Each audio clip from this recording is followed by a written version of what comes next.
Wes, ayo. Biasa itu. Biasa, wes. Oh iya, ojo biasa nih, kok cantol. Assalamualaikum.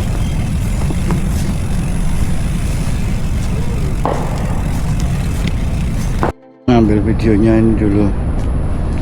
Pak dealer. Ya ini, lihat bawah. 4. Patunya berapa? 4. Patunya kan yang Jadi dulu pemberontakan Belanda dulu kan nyerbu sini kan pertahanan terakhir ini. Monumen Kancah Yuda Mastrip, Tentara Republik Indonesia.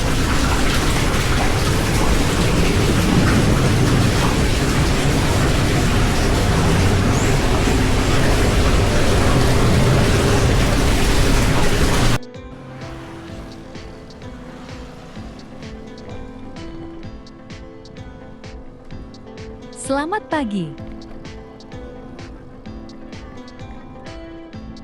Hari ini kita akan ke makam Mbah Deler, orang Belanda yang dikucilkan.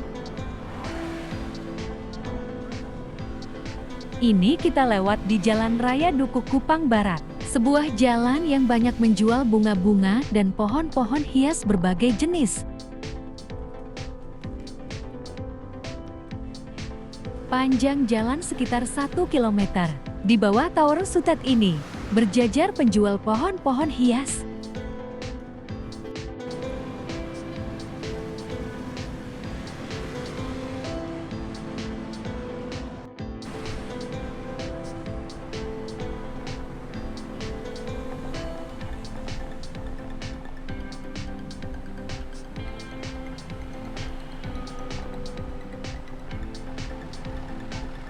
Baiklah, sambil berolahraga, kita cerita sedikit tentang Mbah Deler. Mbah Deler dimakamkan di Bukit Gunung Sari, atau yang terkenal lokasi golf, dengan nama Yani Golf. Ini kita bertemu dengan Om Rizaldi dan Om Yori. Kita menuju ke Surabaya Barat, agar rutenya sedikit lebih panjang.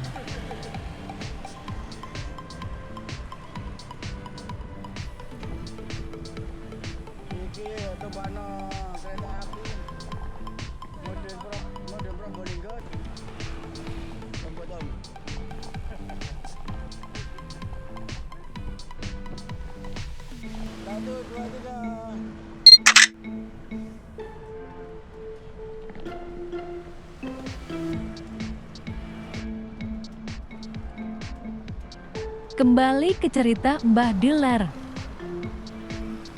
Dicuplik dari begandring.com.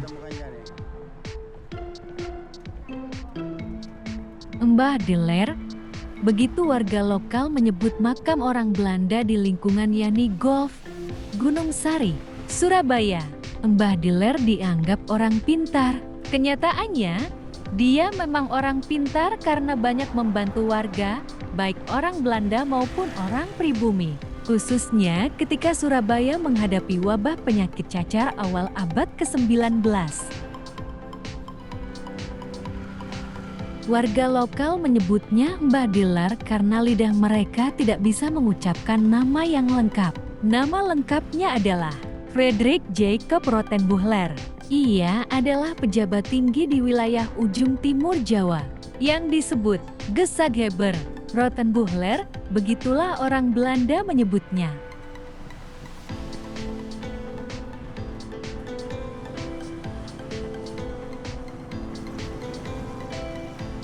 F.G. Rottenbuchler adalah pejabat Vereniging Oost-Indisch Company ke-5 yang disebut Gezaghebber untuk wilayah ujung timur Jawa, Gezaghebber op Javas van den Istub. Ia berkuasa di wilayah ujung timur Jawa 1799 sampai 1809 yang beribu kota di Surabaya.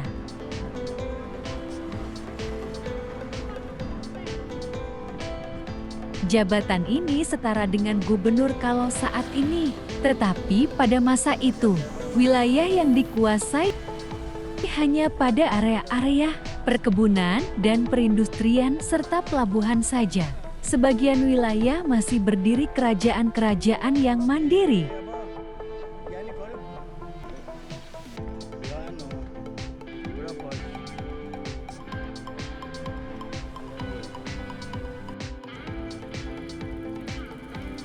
Jabatan yang disebut Gezaghebber pun juga diucapkan berbeda oleh warga lokal pribumi. Mereka menyebutnya Sakeber, maklum, lidah lokal. Rottenbuchler menjadi Deler, Gezaghebber menjadi Sakeber.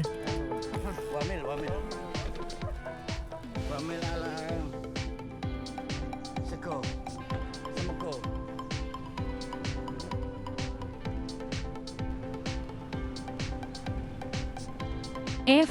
J. Rottenbuchler sebagai pejabat V. O. C. mulai menjabat sebagai Gezaghebber di saat V. O. C. diambang kebangkrutan ke 1799. Suasana di Surabaya juga dianggap tidak menentu. Pada masa peralihan itu, akibatnya, di masa awal menjabat, tahun ke 1799, ia tidak bisa berbuat banyak, kecuali ia menunggu hingga keadaan stabil, dan ada pemerintahan baru yang definitif.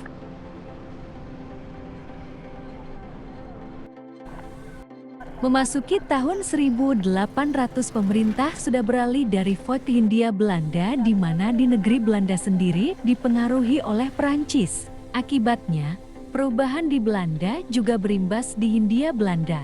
Sistem pemerintah Belanda Prancis mewarnai Hindia Belanda dan ini berlangsung selama 11 tahun. Selama periode itu sempat berganti-ganti gubernur jenderal di Hindia Belanda.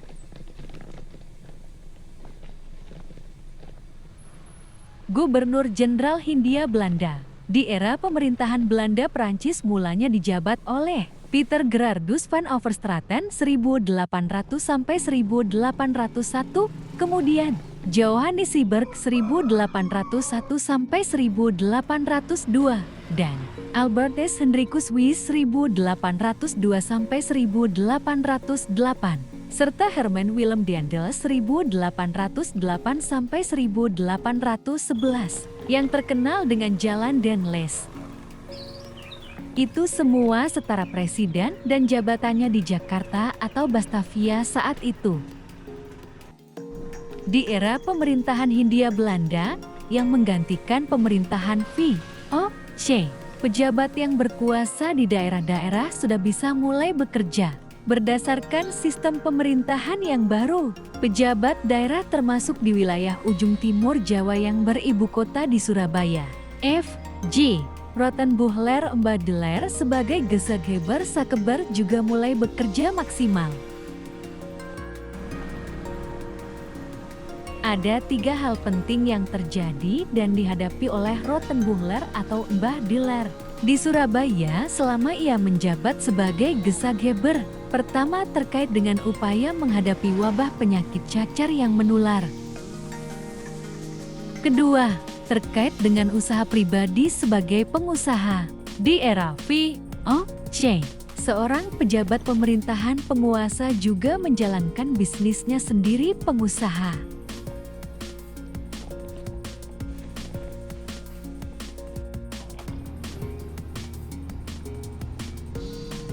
Ketiga, adalah terkait dengan masuknya pasukan Inggris ke Surabaya.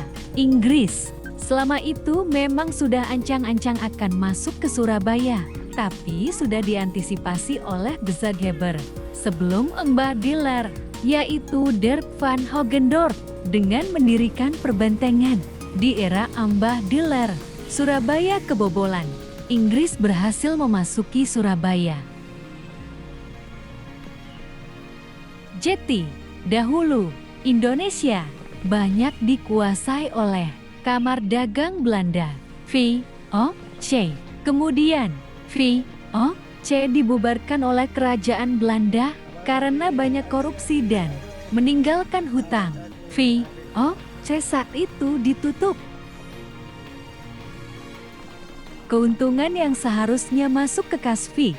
U. Sri justru masuk ke kantong pribadi para pejabat, menyebabkan perusahaan menderita kerugian finansial yang besar dan terlilit hutang yang sangat banyak mencapai 137 juta gulden pada 1875 menjelang bubar.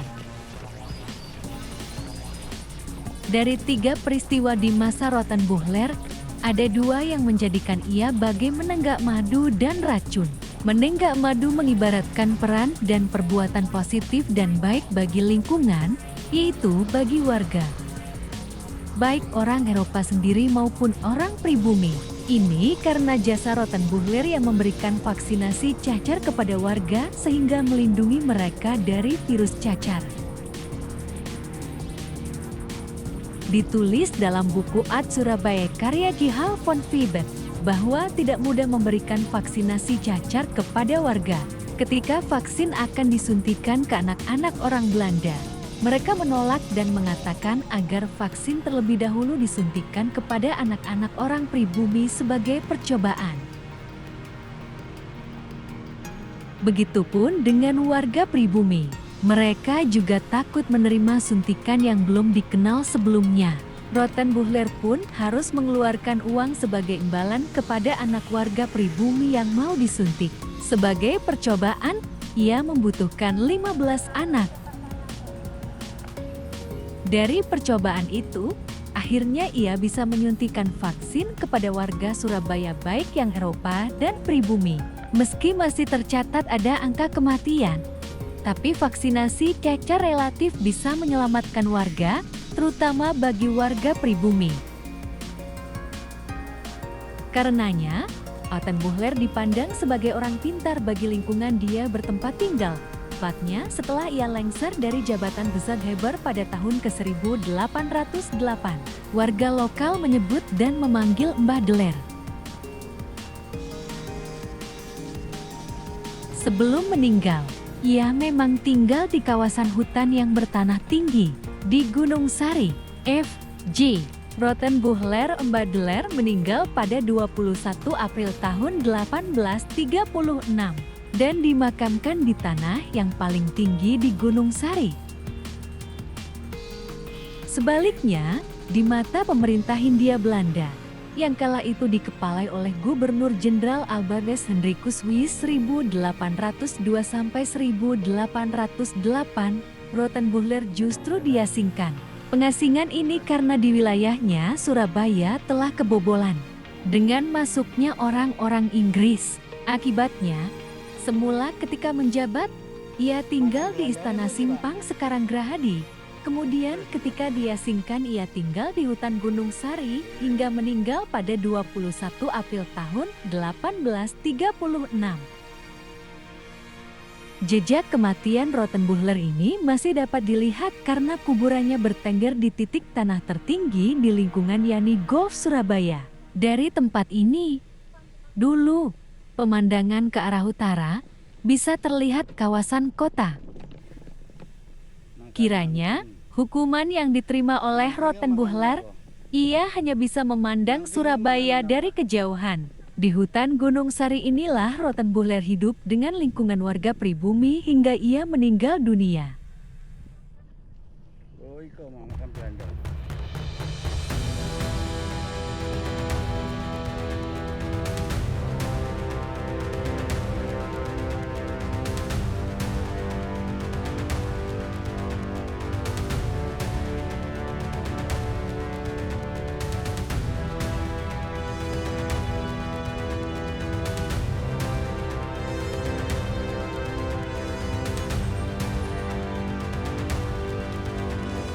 Kita menyeberang lapangan golf, harus hati-hati dan jangan lupa minta izin di kantor depan tadi ya.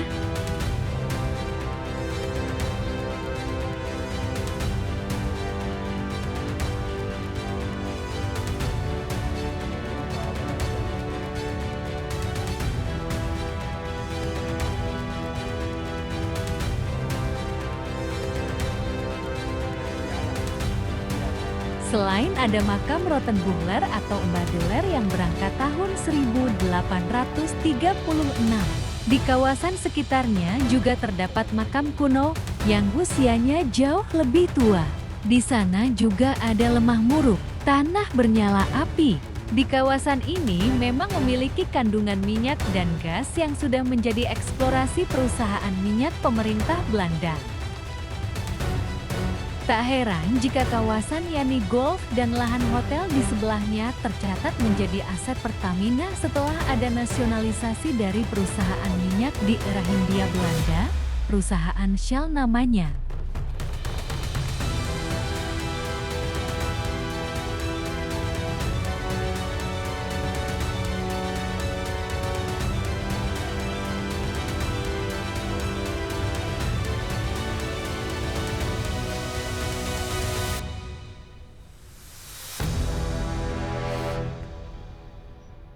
Gunung Sari, tepatnya di lingkungan di mana makam Mbah Deler berada adalah lingkungan yang sudah lama menjadi konsentrasi permukiman. Di kawasan perbukitan ini, di selatan Kali Surabaya dan Kali Pulau Sari di sisi timurnya, diilustrasikan di mana sebuah perbentengan pernah ada. Yani Golf Club. Ahmad Yani Golf Club adalah lapangan golf bersejarah dan tertua kedua di Indonesia.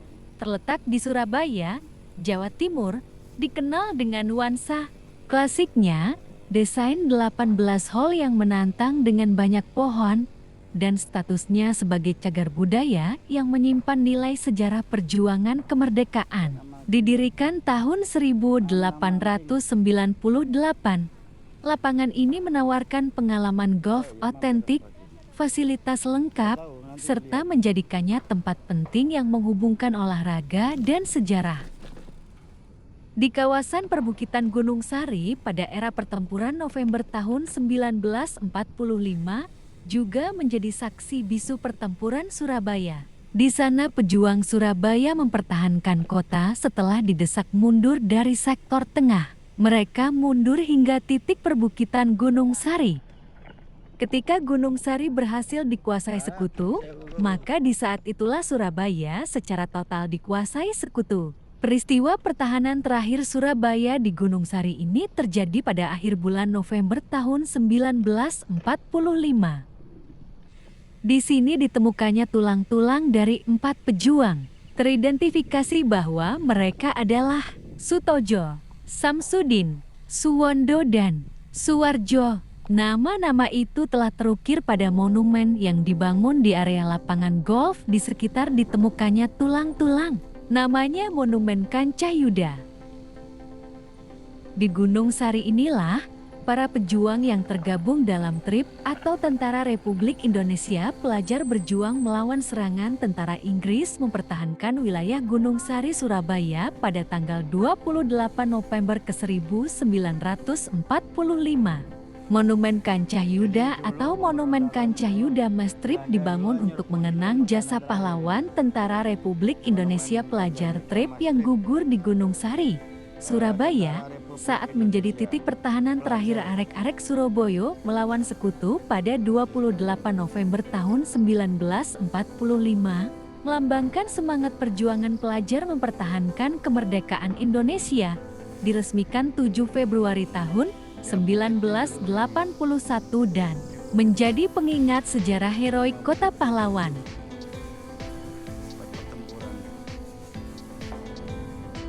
Nama Mastrip berasal dari gabungan kata mas, sapaan hormat untuk pemuda Jawa, dan trip singkatan dari Tentara Republik Indonesia Pelajar, yang merupakan sebutan masyarakat kepada para pelajar yang berjuang mengangkat senjata pada masa revolusi kemerdekaan Indonesia, khususnya di Jawa Timur. Mereka adalah pejuang muda yang gagah berani, sehingga dipanggil Mas karena masih muda untuk dipanggil Pak namun sudah pantas disebut pejuang. Baiklah, kita sudah selesai membahas makam Mbah Deler dan Monumen Kancah Yuda di area Yani Golf ini. Kita lanjutkan ke arah utara, masuk terus ke dalam area Yani Golf.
Ternyata buntu, jadi kita kembali. Ujung jalan masuk adalah area maintenance atau gudang perawatan dari lapangan Yani Golf.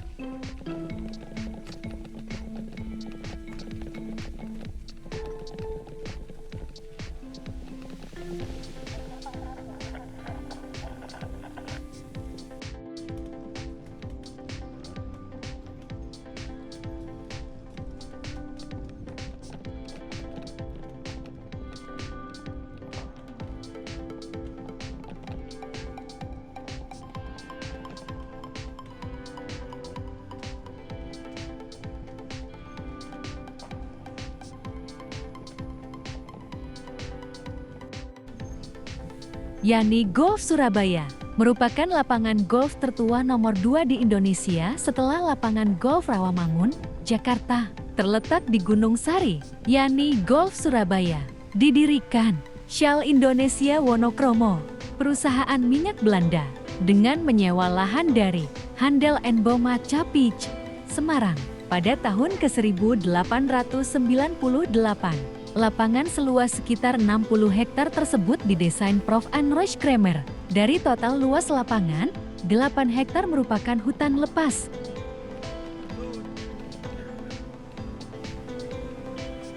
Demikian hari ini, salam sehat dan tetap semangat.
Tapi tutup.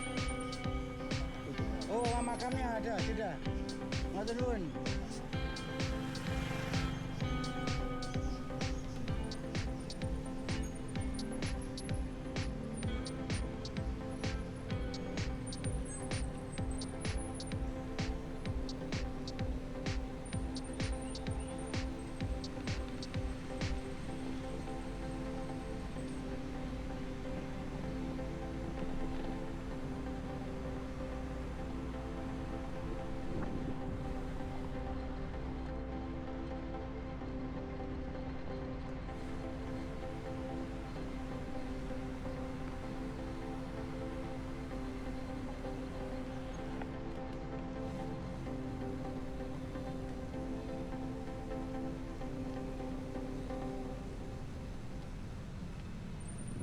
Bapak matur nuwun, Mbak.